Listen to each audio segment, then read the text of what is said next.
In this, the last section of Algebra 1 here at Lake Central, we're studying the Pythagorean Theorem. And the Pythagorean Theorem is very simple in that it states a squared plus b squared is equal to c squared. Well, what do we mean by that? Well, in a right triangle, and that's a triangle that one angle is 90 degrees, it's a right angle. One of the angles is going to be a right angle. Now, in this right triangle, there are two sides that make up the right angle. Those sides are called the legs, A and B. A and B are the legs of the right triangle.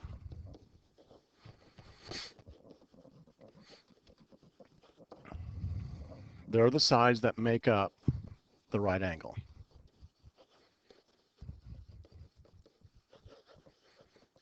It doesn't matter which one's which.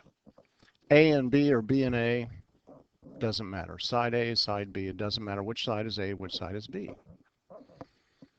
But it also says that C will be the hypotenuse. The hypotenuse is always the longest side, always, in a right triangle. It's the side opposite the right angle. To determine if the triangle is a right angle, we're going to take the two shorter sides and square them.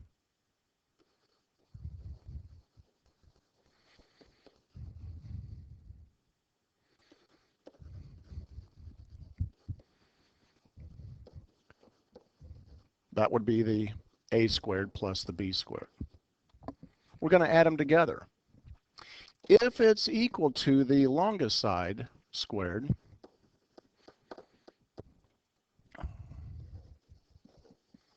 then we have a right triangle. Well, let's see what happens here. In number one, now I always start off with the Pythagorean theorem. A squared plus b squared is equal to c squared. And 5 and 12 are my two shorter sides. 13 being the biggest side has to be c. It doesn't matter which one's a and which one's b. If 5 squared plus 12 squared is equal to 13 squared, then I have a right triangle. Let's take a look. 5 squared is 25. Plus 12 squared is 144. Is equal to 13 squared, 169. I want to know, is that true? Well, 25 plus 144 is 169. Which is obviously equal to 169. So this would be yes. These three sides would make a right triangle. How about 6, 12, and 14? Well, 14 being the longest side, again, start with the Pythagorean theorem. Doesn't matter which one's A and which one's B. 6 squared plus 12 squared is equal to 14 squared. I want to know, is this true? If it is, it's a right triangle. If not, then it's not a right triangle. Well, 6 squared is 36, plus 12 squared, 144, is equal to 14 squared and 196. Is that true? Well, I don't think so. We get 180 here on this side, 196 on this side. So no, this one doesn't make a right triangle. Well, let's look at number 3, the square root of 17. Well, what would that be about? Well, the square root of 196 is 14. I wrote 119. That's good. The square root of 196 is 14.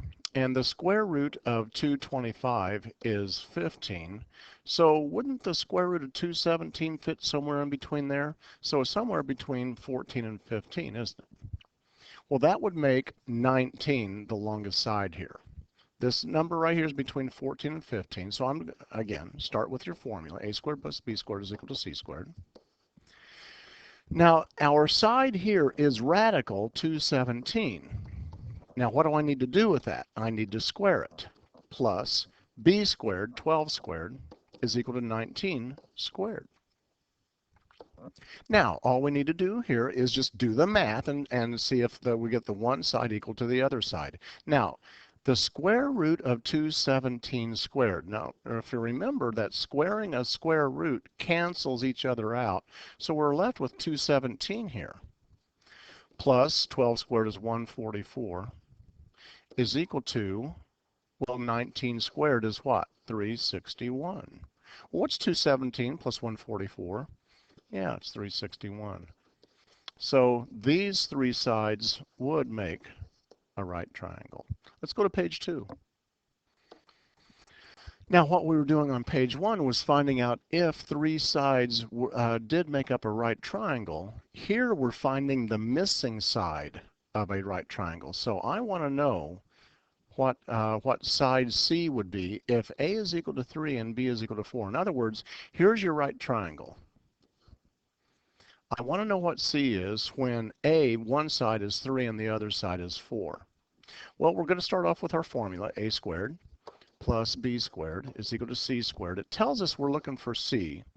So A is being 3, I'm going to have 3 squared plus 4 squared is equal to C squared.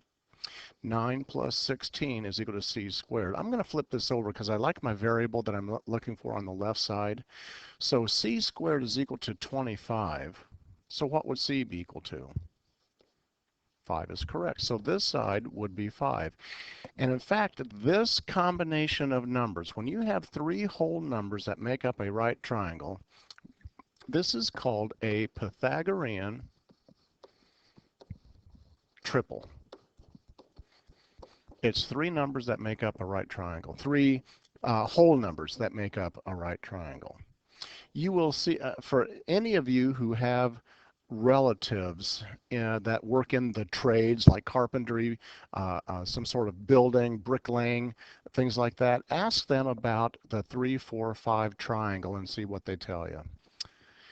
Number 2, now we're looking for A, and where B is 9 and C is 15. And again, I'm going to start off with my Pythagorean theorem. A squared plus B squared is equal to C squared.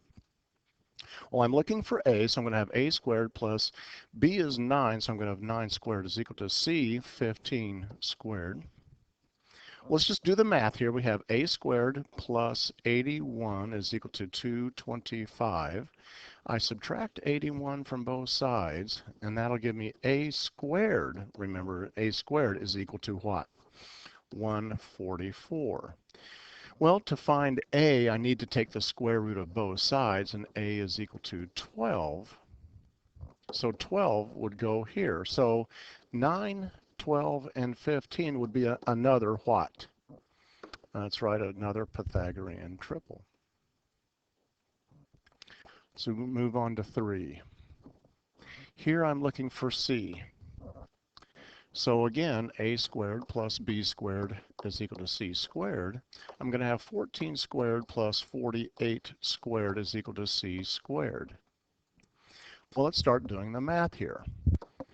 So we get 14 squared is 196. 48 squared is 2304 is equal to C squared. Again, I'm just going to rewrite this so my C squared is on the left side. I just have a thing about having that variable on the left. We're going to add 196 and 2304, and what do you get? 2500. So now we take the square root of both sides because I want to have that C all by itself. I get 50. So the sides 14, 48, and 50 would be another, that's right, Pythagorean triple. Well, let's look at number 4. I'm going to start off with the formula. A squared plus B squared is equal to C squared. This one looks a little bit different, doesn't it? I'm going to have 4 radical 5.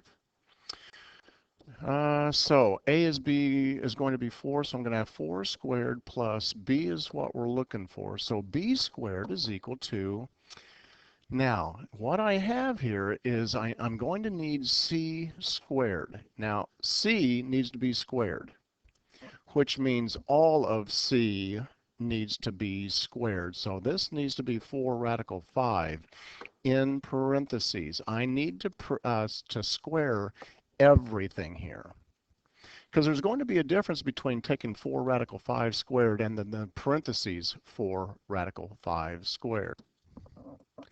Now here's what I mean by that. If I were to take 4 radical 5 and square it, you might think the answer would be 20, but it's not. Think about this. Look at what's being squared here. Only the radical 5 is. So I need to use parentheses around the 4 radical 5 close the parentheses, and then square all of that. And I'll get, sorry, the parentheses, I'll do that again, 4 radical 5. I need to close the parentheses around the 5 and then close the parentheses around the entire thing again. Sorry about that. Squared equals 80. We're looking for 80 here. Another way to look at this,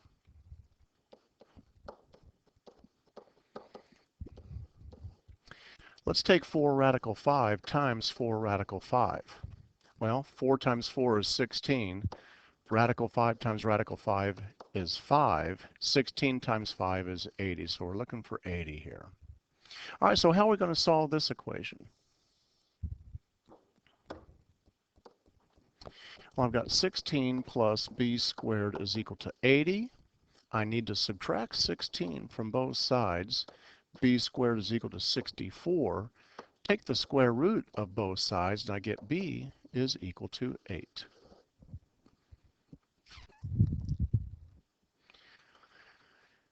Seeing how we've done these so far, I'll tell you what, why don't you go ahead and do 5, 6, 7, 8, 9, and 10. Go ahead and finish out the rest of these and see if you come up with the same answers I do. Go ahead and pause the video. Come back when you have them done, and let's see if your answers match up with mine. See you in a few.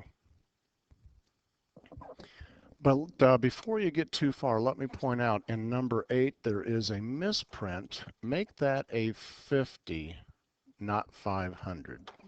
A should be equal to 50, not 500. And before we get too far into this, let's go down and check out number 10 real quickly. I don't think we meant for that to be 900 for C. I think that was supposed to be 30. Anyway, we'll talk about that in just a minute when we come back to it. Number 5.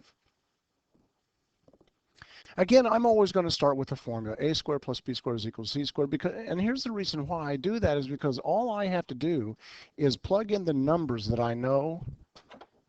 You know, the 1.5 here and 2.5 here for B and C respectively. All I have to do is plug those into the formula and just do the math. 1.5 squared is 2.25. 2.5 squared is 6.25. Subtract 2.25 from both sides. I get 4, the square root of 4 being 2. Number 6, yeah, you're probably wondering about the square root of 8, right? And you probably came up with 2.8, did you not?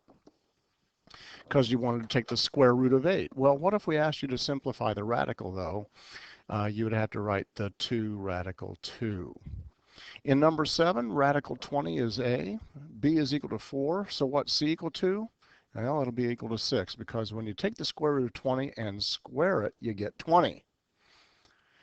4 squared, 16. You add those together, you get 36, and the square root of that is 6. Again, we changed 8 for you. That is supposed to be 50 and not 500. So we end up with B being 120. In number 9, A is going to be equal to 80.